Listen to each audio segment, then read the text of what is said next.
여러분 안녕하세요. 찾아가는 새벽기도 시카고 한인제일 연합감리교회 조선영 목사입니다. 오늘도 변함없는 주님의 은혜와 평강이 저와 여러분의 삶의 종일 풍성하기를 기도합니다. 오늘 말씀은 에스겔 47장 1절에서 8절까지 말씀입니다.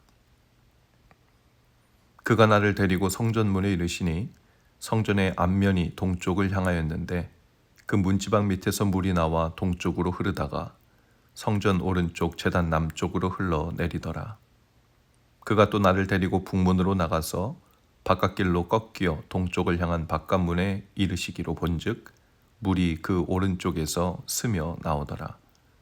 그 사람이 손에 줄을 잡고 동쪽으로 나아가며 천척을 측량한 후에 내게 그 물을 건너라 하시니 물이 발목에 오르더니 다시 천척을 측량하고 내게 물을 건너게 하시니 물이 무릎에 오르고 다시 천척을 측량하고 내게 물을 건너게 하시니 물이 허리에 오르고 다시 천척을 측량하시니 물이 내가 건너지 못할 강이 된지라.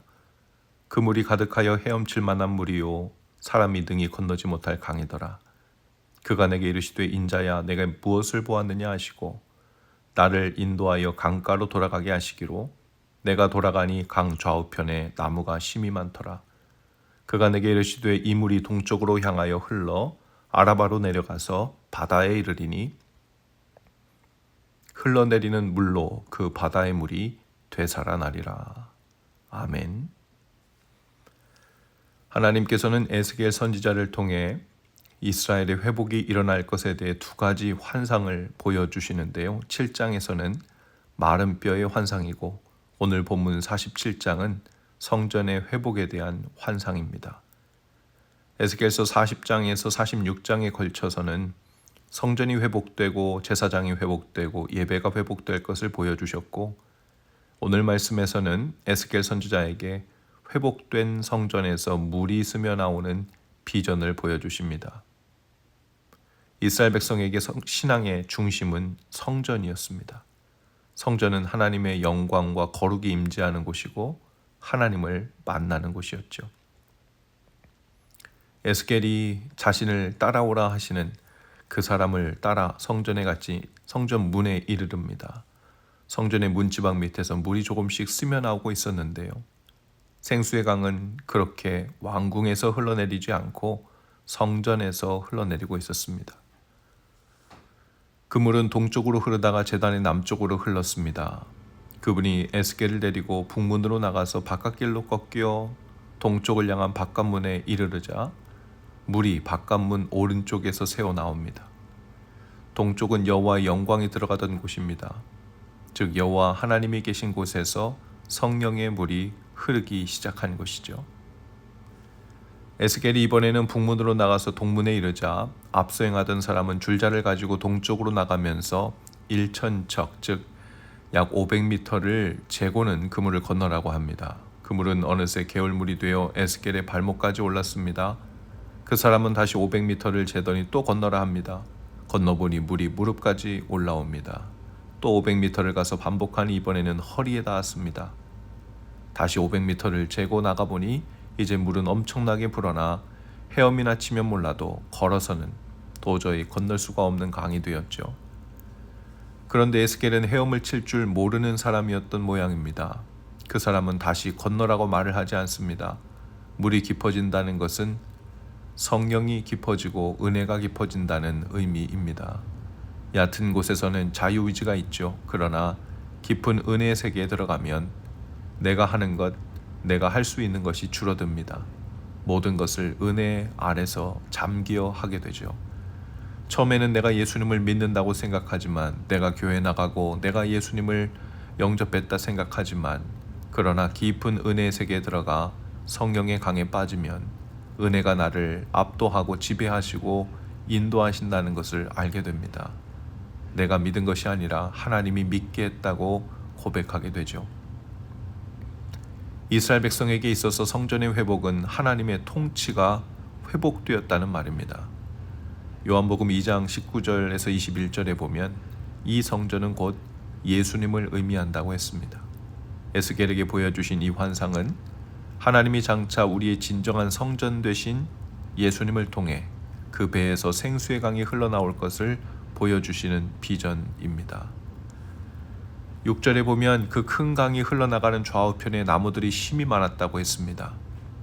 이 생수의 강이 흘러나가는 길목을 따라 시냇가에 심겨진 수많은 나무들이 그 생수의 강에 뿌리를 내린 채 무성하게 자라고 있는 모습입니다. 또 7절에 보면 이 물이 동쪽 아라바로 흘러 바다에 이르게 되는데 이 생수의 강물로 인해서 죽은 바다도 다시 살아나게 된다고 했습니다. 그리고 큰 바다 안에는 그 생수로 인해 되살아난 물고기며 수많은 생물들이 생명을 얻게 될 것이었습니다.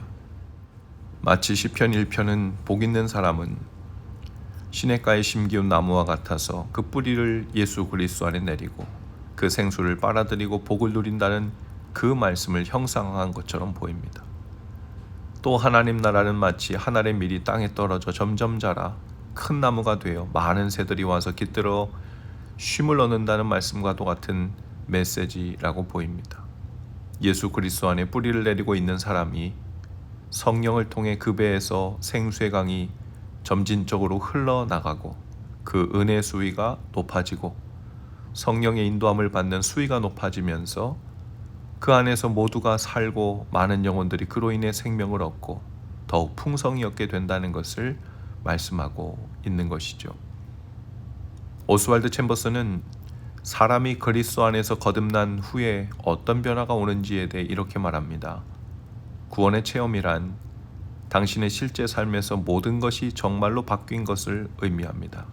당신은 더 이상 과거의 사물을 보던 대로 보지 않습니다. 당신의 소망을 새롭게 되었으며 옛것들은 힘을 잃었습니다. 구원 체험의 진실성에 대한 시금석은 하나님께서 당신의 가치관을 변화시켰는가 하는 것입니다. 여전히 옛것들을 추구하면서도 위로부터 났다고 말하는 것은 모순이요 자신을 속이는 것입니다. 사랑하는 여러분, 성령을 통한 구원의 강물, 거듭남의 강물이 오늘 우리의 삶 어느 지점까지 차오르고 있는지 돌아볼 수 있기를 바라요. 우리가 예수님을 영접하고 성령 안에서 하나님의 자녀가 되었다는 것은 모두 잘 아는 사실입니다. 그러나 그 말은 성령 안에서 생수가 조금씩 흘러나오기 시작했다는 말입니다. 복음에 대한 지적 동의 차원에 머물러 있는 일은 있을 수 없습니다. 그 생수가 흘러나와 발목과 허리에 차오르는 것처럼 우리의 삶을 조금씩 점령해 들어와 실제로 바꾸어 나가는 것입니다. 그것이 구원이고 풍성해지는 생명입니다. 우리의 시각을 바꾸고 소망을 바꾸고 가치관을 바꿉니다.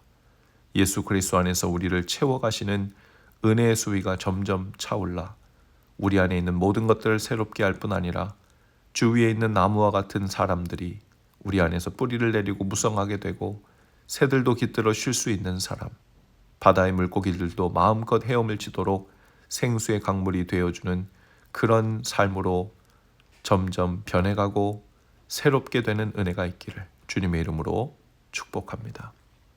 기도하시겠습니다. 주님, 오늘 저희 속에서 성령의 강물에 은혜의 수위를 한층 높아지게 하옵소서.